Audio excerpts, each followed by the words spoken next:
ভাইয়েরা, কাফের হওয়ার জন্য পুরা কোরআন স্বীকার করা লাগে না। ঈমান হলো অঙ্কের মতো। যারা শিক্ষিত ভাই আছেন তারা একটু জবাব দিয়েন। 10 লাইনের অঙ্ক, 9 লাইন ঠিক হয়েছে, 1 লাইন ভুল হয়েছে, 10 নম্বরে কত পাবেন? কথা বলেন। একজনে যদি 10 লাইনের 10 লাইন ভুল করে সে পাবে কত? আর একজন 5 লাইন ভুল করছে, 5 লাইন ঠিক করছে, হে পাইব কত? অঙ্কের নিয়মটা বুঝে নেন। এটা ঈমানের সাথে মোটামুটি একটা মিল আছে। এই কোরআন মাজিদে যত সূরা আছে সব সূরা মানা ঈমান। যদি 113 সূরা মানে, 1 সূরা না মানে মুমিন না কাফের? 113টা নাম মানলো, লাভ নাই। অঙ্কের মতো 10 লাইন অঙ্ক, 9 লাইন ঠিক হয়েছে, 1 লাইন ভুল হয়েছে, 0। ওই 9 লাইন ঠিক হইয়া কোনো লাভ নেই।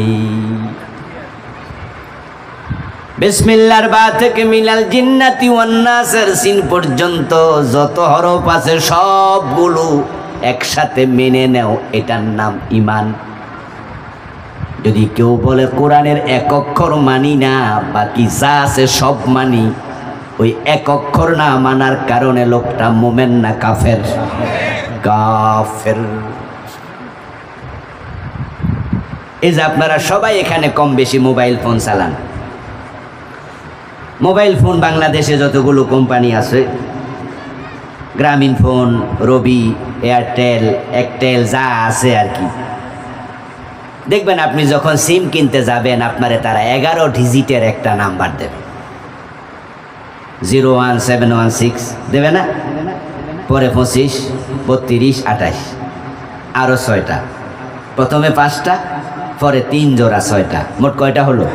11।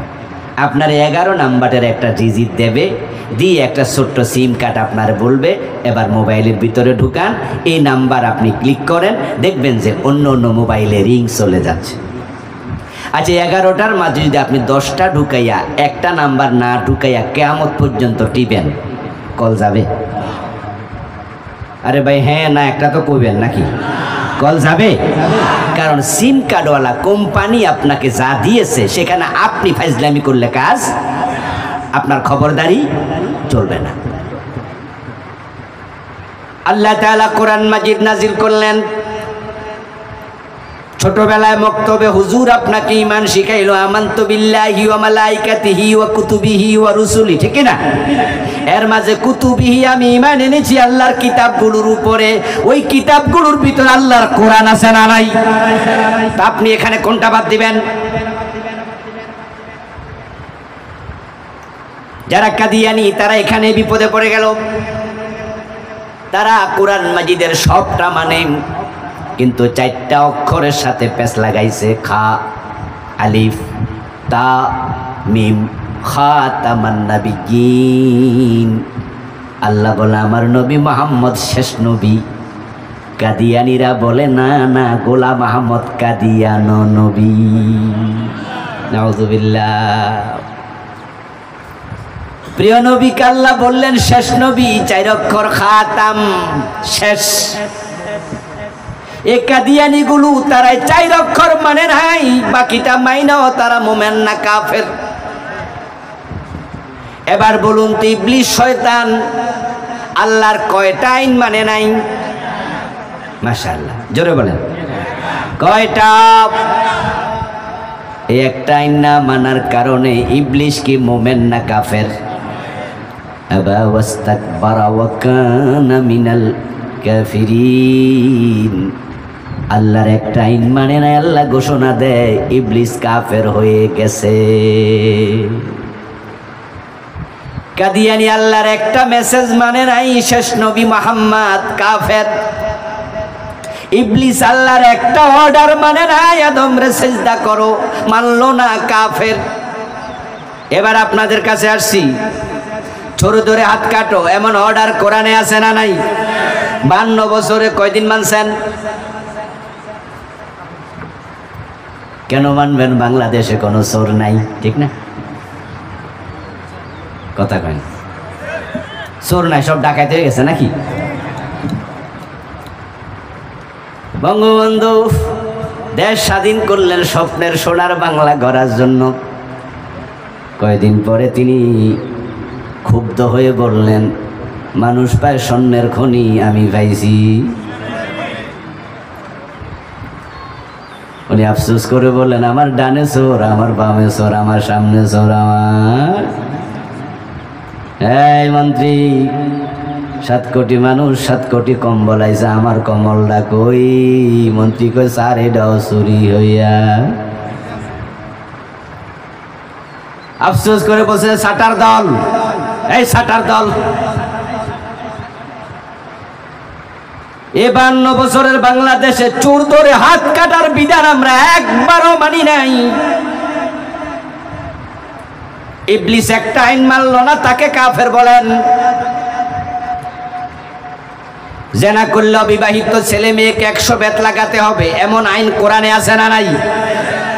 সূরা নূর পড়লে পাবেন, আয-যানিয়াতু ওয়াজ-যানি ফাজলিদু কুল্লা ওয়াহিদিম মিনহুমা মিআতা জালদা।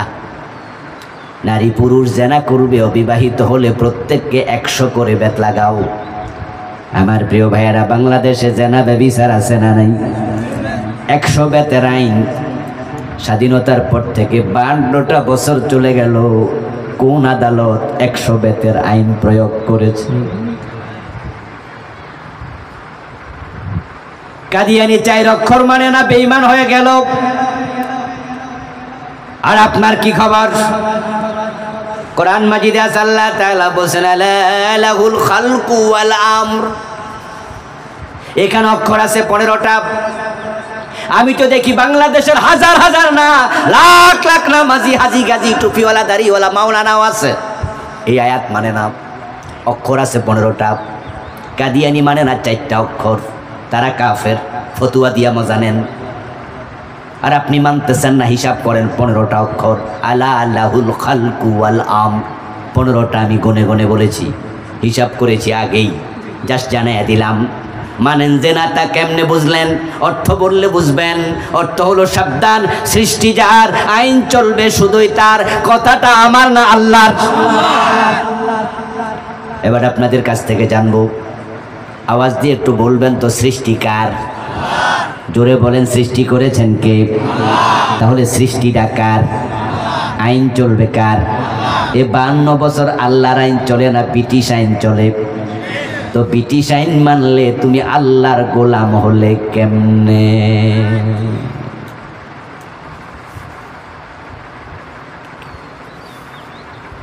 আল্লাহর একটা আইন মানে নাই, শয়তান কাফের হয়ে গেল। তোমরা ডজন ডজন বাদ দিলা, মোমেন দাবি করো কেমনে?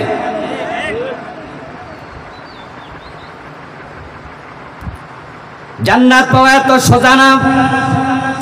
ওই জান্নাত পাওয়ার জন্য তো আমরা রিস্ক নিয়া, ঝুঁকি নিয়া, তাম শক্তি একসাথ করে বারবার ঘোষণা দেই, আল্লাহ ছাড়া কারো আইন মানতে আমরা রাজি হই না।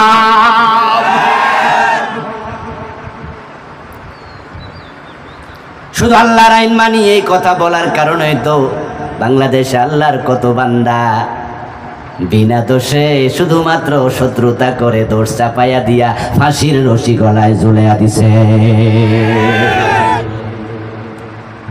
যে বিশ্ববিখ্যাত মুফাসসির 40 বছরের মতো তামাম দুনিয়া তাফসির করছে কোরআনের, উনারে তারা দর্শনকারী বানাইল, উনাকে তারা হত্যাকারী বানাইল, লুণ্ঠনকারী বানাইয়া যাবজ্জীবন জেল দিল, শুরুতে ফাঁসির অর্ডার দিল। জেলখানে আল্লাহর বান্দা মরে গেল। যে লোকটা 40 বছর তাফসির করে, তাকে আমরা কাছ থেকে দেখেছি, কাছ থেকে শুনেছি। উনার মাহফিল এরকম পাশে বসে, মাটিতে বসে কতবার শুনেছি। যার মুখের কথা শুনে কাফের ইমানদার হয়ে যায়, বেনামাজি নামাজি হয়ে যায়। আল্লাহর কসম করে বললে কসম ভঙ্গ হবে না, ওই আল্লাহর বান্দা দর্শনকারী হতে পারে না।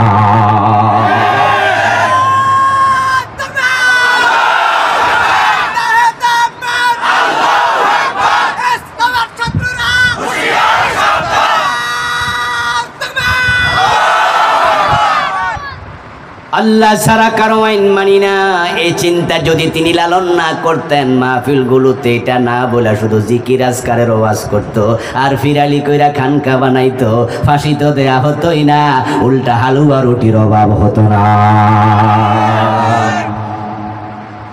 উনি ফিরালি করলে উনার মতো মুরিদ কোনো ফিরে তরবারে থাকতো না। আল্লাহর জান্নাত পর্যন্ত পৌঁছতে চাইলে ইমান ইমান ইমান লালন করো মুসলমান, ইমান লালন করো। কুফরি করলে ইমান চলে যায়, শিরিক করলে ইমান চলে যায়, নেফাক ইতিকাদি করলে ইমান চলে যায়। ইমান ভঙ্গের 10 কারণ এ বইতে লিখেছি, আমার লেখা 7টা বই আছে, তার মাঝে এটা একটা নাম হলো ইমান কুফর ও নিফাক।